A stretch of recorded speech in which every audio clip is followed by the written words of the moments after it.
오늘은 하나님의 기쁨에 동참합시다 라는 제목을 가지고 말씀 증거하도록 하겠습니다.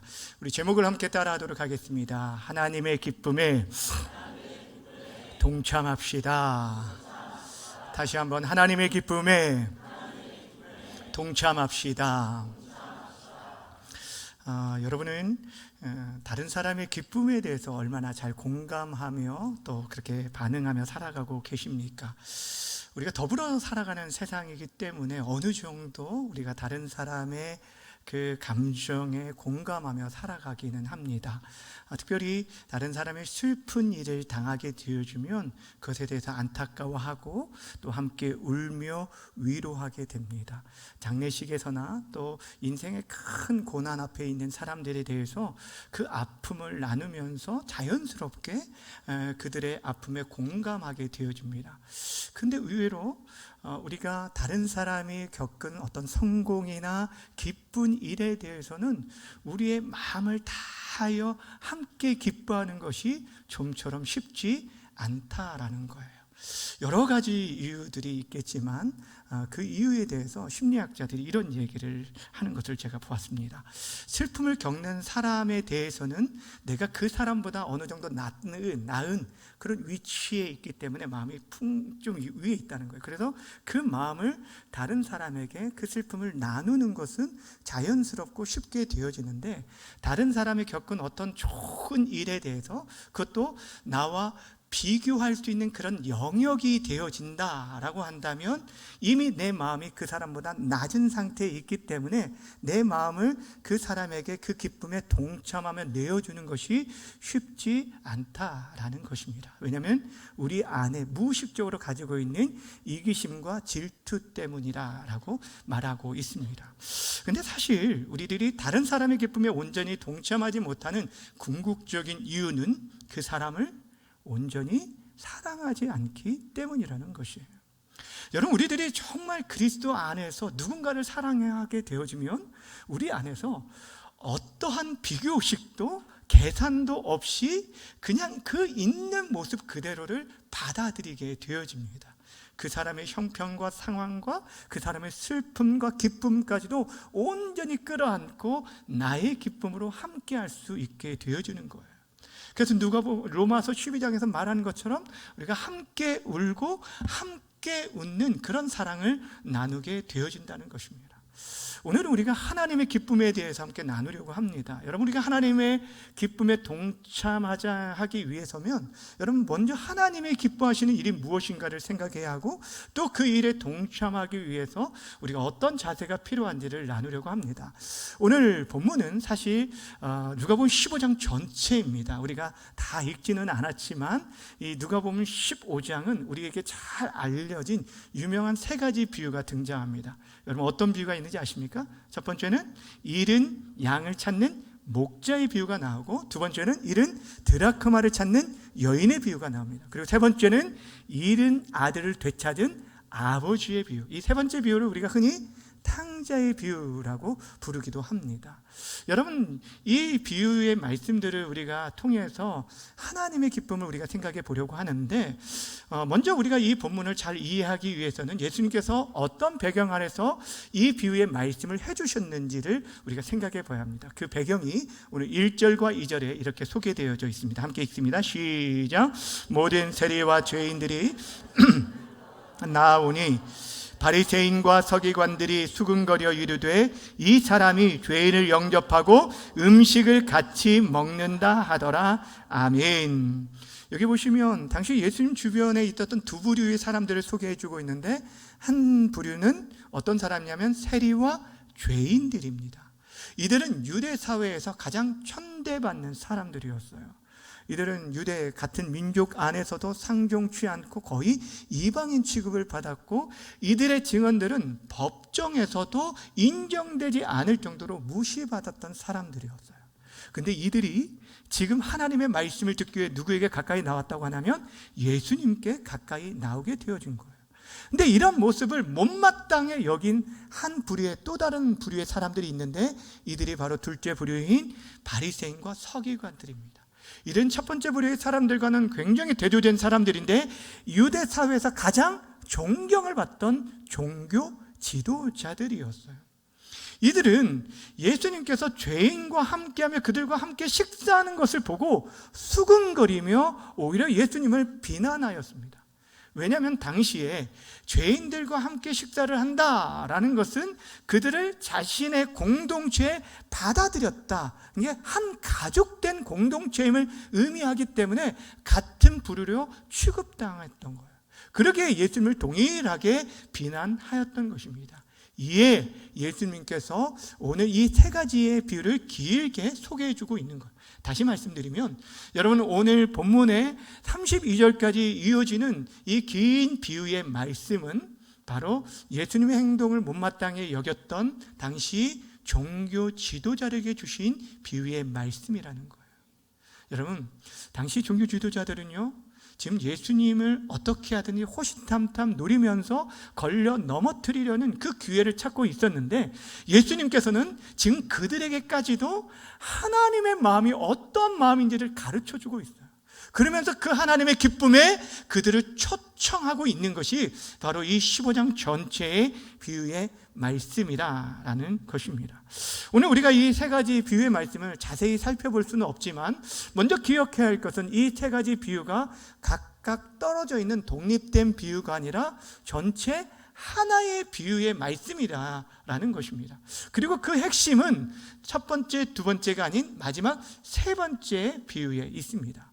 여러분, 첫 번째 비유가 무엇이냐면 잃은 양을 찾는 목자의 비유라고 했고, 두 번째 비유는 잃은 드라크마를 찾는 비유인데, 이 첫 번째, 두 번째 비유는 굉장히 유사합니다. 그 내용도 분량도 거의 유사한데 둘 다 잃어버린 것이 있었어요. 목자는 무엇을 잃어버렸냐면 100마리의 양 가운데 한 마리를 잃어버렸고, 또한 이 여인은 10개의 드라크마 가운데 하나를 잃어버렸습니다. 둘 다 잃어버렸는데 그 잃어버린 것을 찾기 위한 열심을 어떻게 소개하냐면, 성경에 보면 찾아내기까지 찾았다라고 말해요. 어떻게 찾았다고요? 찾아내기까지 할 수 있는 모든 수고를 다하여서 찾아내었다. 그리고 결국 찾게 되어졌을 때 그들 안에 얼마나 큰 기쁨이 있는지 그 기쁨을 이웃과 벗과 함께 누릴 수밖에 없었다라고 소개해주고 있습니다.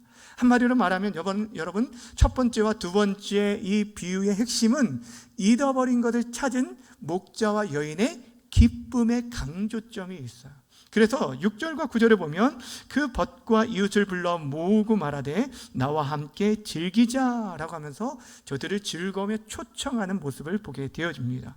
이처럼 예수님께서 첫 번째, 이 두 번째 비유를 통해 찾은 자의 기쁨을 강조하면서 너희들이 정말 소중히 여기는 한 마리의 잃은 양이나 아끼는 그 동전 하나를 찾는 그 기쁨과 비교할 수 없는 진정한 기쁨에 대해서 소개해주고 있어요.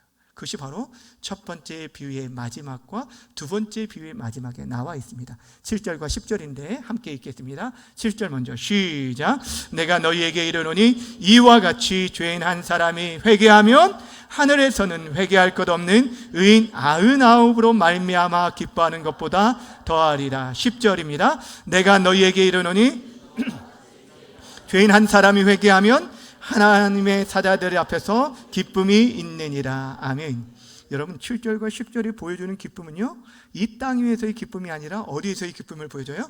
하늘에서의 기쁨. 즉 누구의 기쁨을 말해주냐면 하나님의 기쁨을 소개해 줍니다.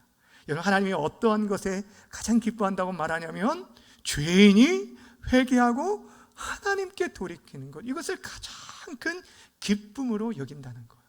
여러분, 복음송 가운데 오늘 본문의 배경으로 지은 찬양곡의 가운데 예수 이름이 온 땅에라는 그런 제목의 찬양이 있습니다. 그 가사에 보면 이렇습니다. 예수님 기뻐 노래하시네 잃어버린 영혼 돌아올 때, 하나님 기뻐 춤을 추시네 열방이 주께 돌아올 때라는 찬양이에요. 여러분, 하나님이 춤을 추실 만큼 그렇게 비유해서 하나님의 기쁨이 잃어버린 한 영혼이 돌아오는 것이라고 말해주고 있어요. 당시 종교 지도자들이 생각할 때 하나님의 기쁨이라는 것은 자신들의 종교 행위와 예배 의식을 통해 이루어진다라고 생각했기에 그들은 수많은 예물 드림과 금식과 구제와 기도의 삶을 적극적으로 애썼던 것을 보게 됩니다. 그런데 오늘 본문에서 예수님께서는 진짜 하나님이 기뻐하는 것이 무엇인지를 그들에게 가르쳐주고 있어요.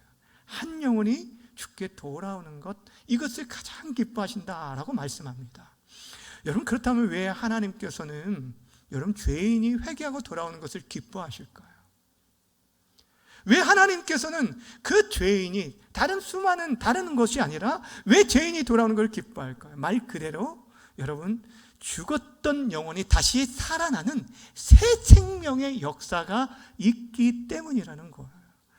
여러분, 우리 인생에 겪는 기쁨 가운데 생명 얻는 기쁨에 견줄 만한 다른 기쁨이 여러분 있을까요?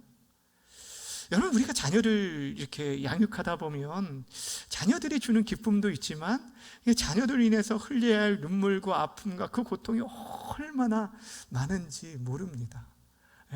겪어보셔서 아시잖아요. 저희는 지금 현재 진행형이잖아요. 사춘기 아이가 있는 그런 집안입니다. 그런데 이 아이들로 인해서 힘든 가운데서도 견딜 수 있는 게 뭐냐면 그냥 그 아이 존재 자체만으로 주는 기쁨이 있기 때문이에요. 최근에 제 아내가 저에게 이런 질문을 했어요. 당신 20년 동안 아이들을 키우면서 언제가 가장 기뻤느냐라고 물어보더라고요. 사실 제가 이제 그러면서 언제 기뻤는지 좀 생각을 해 보았는데 여러 가지 기쁨들이 있었어요. 최근에 저희 딸 이제 대학 입학한 것도 합격 소식도 저에게 큰 기쁨이었는데 그보다 견딜 수 없는, 그러니까 아이들이 부모에게 뭔가 해주는 기쁨과 비교할 수 없었던 기쁨이 뭐였냐면 아이가 태어났을 때였어요. 그래서 제가 그 얘기를 했어요. 애들이 태어났을 때 정말 말할 수 없는 그런 기쁨, 세상을 얻는 듯한 그런 기쁨이 있었다라고 말했습니다. 사실 그런 기쁨이 우리 안에 있기 때문에 힘들고 정말 윈수 같은 애들이지만 참고 견디며 우리가 돌아보는 것 아닙니까? 하나님도 마찬가지라는 거예요. 하나님께서 우리 인생들 사실 죄로 인해 사망 안에 처하여 있는 죄의 종로를 하던 인생들이 그들의 삶을 돌이키고 하나님께 나왔을 때, 이제 새 생명을 얻게 되었을 때, 하나님의 은혜 안에 거하게 되었을 때 그 새 생명 얻은 기쁨이 하나님에게 있어서는 가장 큰 기쁨이라는 거예요. 그래서 예수님께서는 그 큰 기쁨을 위해서 당신의 하나밖에 없는 아들을 이 땅에 보내주신 거예요. 그리고 그 예수님께서도 이 땅에 오신 목적을 뭐라고 했냐면 내가 잃어버리는 자를 찾아 구원하기 위함이라고 분명하게 말씀해 주고 있습니다. 여러분, 예수님은 지금 하나님의 기쁨이 어떤 것인지를 말씀해 주고 있으신 거예요. 그러면서 이 세 번째 비유에서는 마치 상황극처럼 등장인물들을 통해서 지금 이 종교 지도자들에게 너희의 모습이 어떤 모습에 가까운지를 보여주고 있어요. 그리고 하나님이 정말 원하시는 모습이 무엇인지를 그들에게 깨우쳐 주는 것을 보게 됩니다. 여러분, 이 세 번째 비유가 여러분 알고 있듯이 잃어버린 아들이 돌아오게 된 건데 주인공, 이 등장인물 3명이 있습니다. 누가 나오죠? 아버지가 나오고, 그 다음에 집 나간 아들이, 돌아온 아들이 나오고, 세 번째는 집에 있었던 큰 아들이 있습니다. 여러분, 이 각자 이 주인공들이 당시 예수님 편에 있었던 사람들을 보여주고 있는데, 여기 아버지는 집 나간 아들을 돌아오기를 그렇게 고대했던 아버지는 바로 하나님, 또한 예수님을 의미하고, 또한 아버지의 그 사랑을 저버렸다가 다시 되돌아온 이 둘째 아들은 누구를 가리킵니까? 당시 예수님 곁에서 말씀을 듣게 나왔던 세리와 죄인들, 사람들에게 천대받았던 그들을 의미하는 거예요. 그러면서 마지막 이 큰아들은 누구입니까? 여러분, 아버지 집을 떠난 적이 없지만 아버지의 마음을 알지 못하고 돌아온 동생을 용납하지 못했던 이 큰아들은 누구를 가리킵니까? 바로 종교 지도자들을 나타낸다는 거예요. 자, 그럼 여러분, 첫 번째, 두 번째 비유에서 예수님께서는 지금 잃은 자를 찾은 기쁨, 특별히 죄인이 주께 돌아오는 그 기쁨에 대해서 말하면서 그 모습을 이 세 번째, 둘째 아들의 돌아옴을 통해서 보여주고 있어요. 이때 이 아버지는요, 당시 상황에서는, 다시 시대상에서는 전혀 이해할 수 없는 그런 행동을 하셨습니다. 둘째 아들이 무엇을 요구했냐면 자신에게 돌아올 분깃을 요구하게 되어졌는데, 이것은 무슨 말이냐면 아버지를 죽은 자로 여기는, 돌아가신 자로 여기는 그런 행동이었어요. 그럼 굉장히 불효막심한 가운데 있었는데도 불구하고 아버지는 그 아들의 요구를 들어주셨을 뿐 아니라 아버지의 존재 자체를 부정하고 떠난 그 아들이 돌아오기를 얼마나 기다렸는지 모릅니다. 오늘 본문에서 그 아들이 돌아왔을 때 어떻게 반기는지 20절 말씀 함께 읽어볼까요? 시작. 이에 일어나서 아버지께로 돌아가니라. 아직도 거리가 먼데 아버지가 그를 보고 측은히 여겨 달려가 목을 안고 입을 맞추니, 아버지가 먼 거리에서도 아들을 알아보고 달려가서 그를 끌어안고 목을 어긋맞고 입을 맞추었다라고 얘기합니다. 그리고 그 아이에게 가장 좋은 옷을 입히고 손가락에 그 손에 가락기를 끼우고 그리고 발에 신을 신기게 되었어요. 이 아들은요, 종으로서만, 그 아버지의 집에 종으로서만 있어도 만족할 거라고 생각하고 갔는데 종이 아니라 아들의 지위를 회복시켜주고 있는 거예요. 거기서 끝나지 않습니다. 주변의 다른 사람들이 이 아들을 정죄하지 못하도록 하기 위해서 공동체 가운데 선포하고 있어요. 이 아들이 다시 살아 돌아왔다라고 하면서 공식적으로 선포하기 위해서 살진 송아지를 잡아 잔치까지 배설해 주었어요. 여러분, 이 아버지의 그 기쁨이 얼마나 큰지를 아시겠습니까? 아버지에게 있어서 지금 중요한 것이 무엇일까요? 이 아들이 허송세월 보냈던 그 시간이 아까웠을까요? 그 아들이 그 탕진해버린 그 재물이 그 아버지에게 중요했을까요? 이 아버지에게는 그것이 중요하지 않았어요. 이 아들로 인해서 자신이 그동안 동네 사람들로부터 받았던 어떤 창피나 모욕감이나 조롱들, 이것도 전혀 개의치 않고 중요해 여기지 않았다는 거예요. 오직 죽었다고 생각했던 그 아들이 살아 돌아온 그 자체만으로 만족하고 큰 기쁨 가운데 잔치를 열게 되어준 거예요. 여러분이 이 기쁨의 잔치로 오늘 본문이 끝나면 참 좋았을 텐데, 오늘 본문은 거기서 그치지 않고 그 기쁨에 참여하지 못한 한 사람을 소개해 줍니다. 누구죠? 큰아들입니다.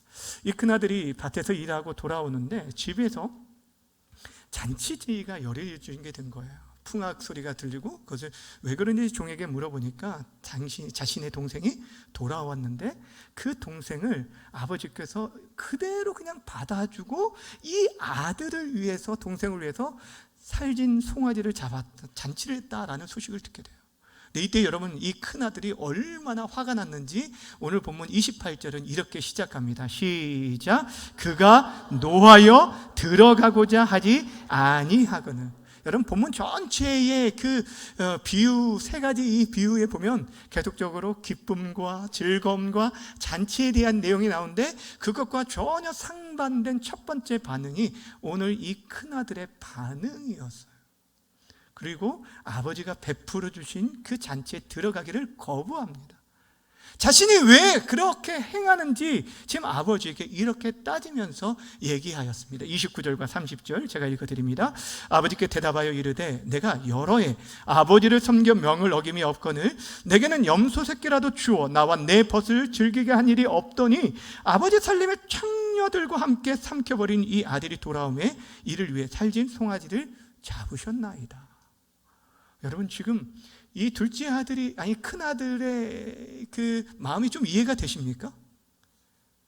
이해가 안 되시나요? 굉장히 착하신가 봐요. 여러분, 누구나도 이해할 수 있는 그런 말을 하였어요. 자기는 아버지 집을 떠난 적이 없어요. 명을 어긴 적도 없는데 자기를 위해서는 염소 새끼 잔치도 한 번도 열어준 적이 없는데 창기와 함께 모든 재산을 탕진하고 돌아온 동생을 위해서는 송아지를 잡아준, 이게 말이 되냐는 거예요. 근데 이때에도 아버지는 이 큰 아들에 대해서도 굉장히 사랑의 마음을 가지고 아버지가 자녀를 부르는 최고의 애칭을 가지고 이렇게 얘기해요. 얘야, 너는 그동안 나와 함께 있지 않았느냐? 내 것이 다 너의 것이다 라고 하면서 이미 내 모든 것이 너의 것이다 라고 얘기하면서 아버지가 이 큰아들에 가지고 있는 그 사랑을 확인시켜 주고 있습니다. 그리고 나서 궁극적으로 이 아들에게 요구하시는 것에 대해서 32절에서 결론적으로 이렇게 말씀합니다. 함께 읽겠습니다. 시작. 네.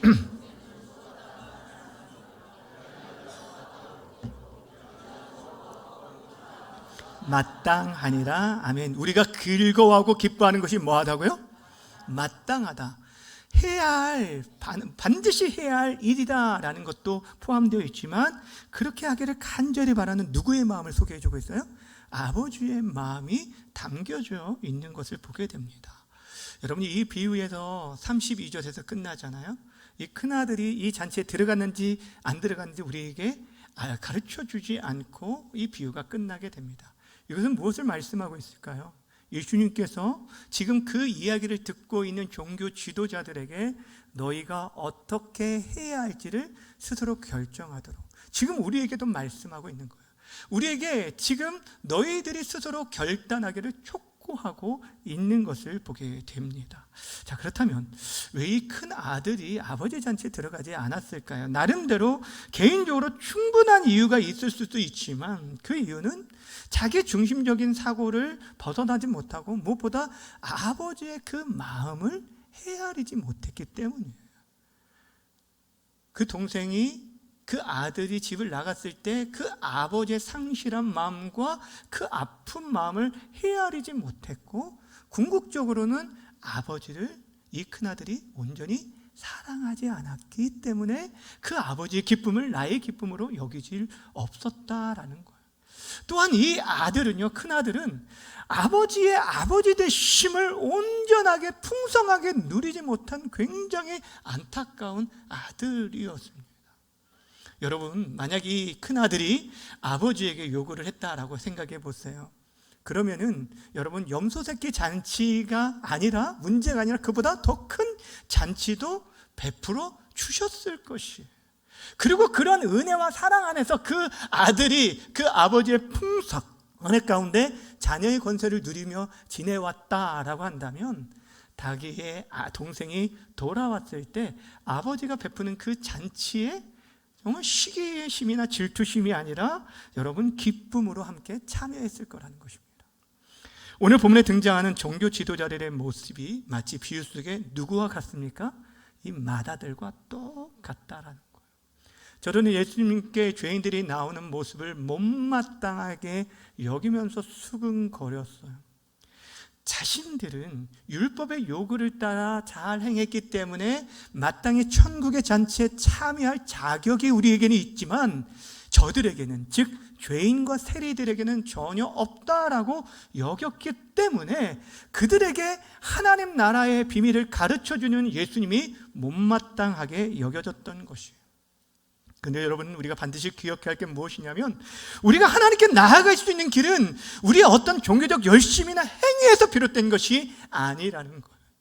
오직 우리가 하나님께 나아갈 수 있는 유일한 근거는 하나님 아버지의 용납하심과 그 자비하심의 풍성함에 있고, 그 아들 예수 그리스도의 십자가의 사랑뿐임을 기억하시길 바랍니다. 그 외에는 없는 거예요.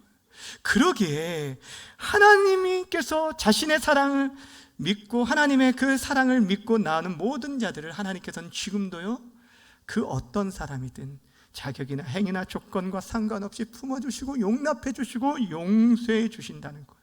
그리고 그들이 돌아오는 것을 가장 기뻐하신다라고 말씀해 주고 있는 거예요. 이것이 바로 하나님의 기쁨이고, 이 기쁨에 동참하는 것이 바로 교회와 성도의 마땅한 삶이라는 거예요. 만약 우리가 신앙생활하는 가운데 있어서 여러분, 우리 안에 점점 기쁨이 사라져가고 있다라고 한다면 무엇을 점검해야 하냐면, 내가 지금 하나님의 기쁨에, 이 기쁨을 나의 기쁨으로 여기고 있지 못하는 것이 아닐까 하는 것을 점검해 보시길 바랍니다. 참 안타까운 것은 오늘날 한국교회의 모습이 본문의 마다들과 많이 닮아 있다라는 것이에요. 신앙의 연수가 더할수록 우리도 모르게 마다되는 모습이 우리 안에 불쑥불쑥 나타나고 있다라는 거예요. 그 결과 누구나 들어올 수 있는 이 교회의 문턱이 점점 높아짐으로 인해서 정말 예수님 없이는 살 수 없는 그 인생들이, 예수님께서 찾으시는 그런 사람들이 교회 문을 활짝 열고 들어오기가 너무 어려워지게 되었다는 거예요. 제가 지난주에 읽은 책 가운데 이런 내용이 있었어요. 미국의 한 크리스천 정신과 의사가 이 환자를 진료했는데, 이 환자가 자신의 삶을 정말 포기하려고 했던 매춘부한 여성이었어요. 근데 이 여성이 주변의 사람들의 그 멸시와 그 비난과 그런 냉대에 의해서 더 이상 살아갈 이유를 찾지 못해서 극단적인 선택을 하다가 실패하고 지금 정신과 치료를 받는 중에 있었는데, 이때 이 의사 선생님이 조심스럽게 이 환자에게 이렇게 권했다는 거예요. 한번 교회에 다녀보시는 것 어떻겠습니까? 라고 조심스럽게 물었다는 거예요. 근데 이때 이 여인이 치를 떨면서 이렇게 얘기했어요. 교회요? 교회 가봤죠. 그런데 교회 갔더니 세상에서 봤던 경멸보다 더 차가운 시선으로 저를 벌레 취급하더라고요. 더 비참해지기 싫어서 교회에서 도망쳐 나왔습니다. 사랑하는 여러분, 지금 우리의 교회는 어떠한 모습을 하고 있을까요? 여러분, 만약 우리 주님께서 지극히 작은 자의 모습으로 우리 가운데 찾아온다면, 여러분, 우리는 그들을 지금 어떻게 반응하고 그들에게 행동하고 있습니까? 오늘 종교주들에게 들려주시는 이 말씀은 마땅히 행해야 할 일이 무엇인지를 저와 교회에 말씀해 주고 있는 것입니다. 자, 그렇다면 마지막으로 우리가 생각할 것은, 하나님의 이 기쁨에 동참하기 위해 우리 교회가 해야 할 일이 과연 무엇일까? 우리가 해야 할 많은 일들이 있지만 그 중에 한 가지 꼭 붙들어야 할 게 무엇이냐면, 아버지의 마음, 즉 하나님의 마음을 가지고 집 나간 동생을 찾아 나서는 이 큰 아들의, 진정한 큰 아들의 역할을 우리가 감당해야 한다는 거예요. 여러분, 이 세 번째 비유를 자세히 보다 보면 첫 번째, 두 번째에 나오는 찾기까지 찾은, 즉 잃어버린 자를 찾기까지 찾는 모습이 등장하지 않습니다. 그래서 어찌면 이 큰아들이 원래 감당해야 할 일이 그것이 아니었는가 생각할 수 있다라는 거예요. 여러분, 진정한 큰 아들이었고 맏형이었다면 그가 해야 할 일이 무엇일까요? 집 나간 그 동생을 찾아 아버지께 돌이키는 일이 아니었을까요? 사실 우리 주님께서 바로 이 일을 감당하기 위해 이 땅에 오신 거예요. 예수님께서 이 땅에 오심은 참된 맏아들로, 참된 맏형으로 우리에게 오셨어요. 그리고 죄인들이 찾아 나서시고 자신 생명을 내어주기까지 그들을 우리 하나님 아버지께 인도하여 주셨다는 것입니다.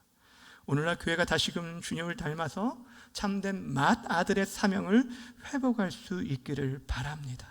하나님 아버지의 마음을 품고 하나님 없이 방황하는 인생들, 그 영혼들에 대한 애통함을 가지고 그들을 한 사람 한 사람 찾아 나서는 교회, 그들에게 먼저 손을 내미는 성도들이 되어주시기를 바랍니다.